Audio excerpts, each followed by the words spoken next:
Nouvelle lecture de La Revanche d'une princesse de Kate Jacob. C'est une romantasy assez simple avec un speech déjà vu, mais franchement j'avais vraiment envie de me le tenter, surtout par la beauté de l'objet livre qui est vraiment sublime. Waouh, ce jaspage vraiment incroyable. Je me le suis traîné un peu en longueur parce que c'est un récit qui est assez dense, mais j'aime beaucoup pour l'instant. Là, je fais une petite pause pour vous montrer mon exemplaire de My Missing Piece 2 que j'ai trouvé chez Nose pour 4 €.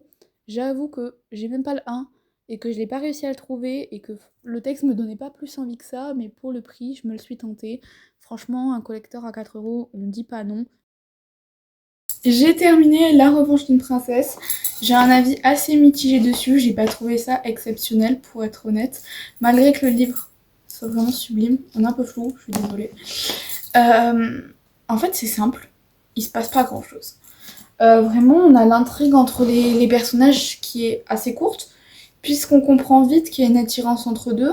Pourtant, ils mettent un moment, en fait, à la développer pour rien, parce que c'est un one shot, pardon. Donc au final, ils auraient pu aller beaucoup plus vite et nous mettre des vrais moments avec des personnages ensemble, puisque finalement, on les quitte, ils viennent à peine de se mettre en couple, donc on n'a pas de vrais beaux moments d'amour en vrai.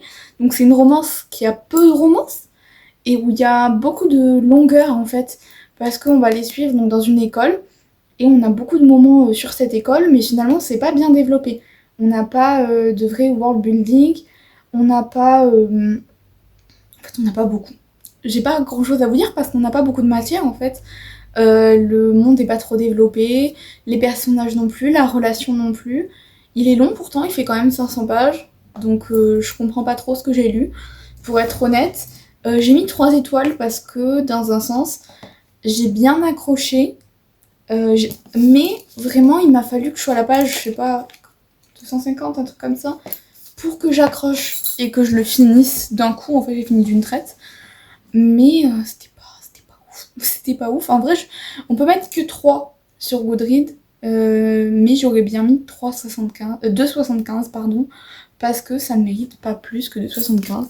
En tout cas, perdez pas votre temps à donner du buzz à cette couverture.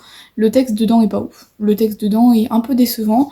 Après, si vous aimez les choses simples, euh, avec beaucoup de personnages, beaucoup de villes, beaucoup de trucs où il se passe pas grand chose, vous allez être servi. Hein. Si vous aimez vous prendre la tête pour pas grand chose, là ça va vous plaire.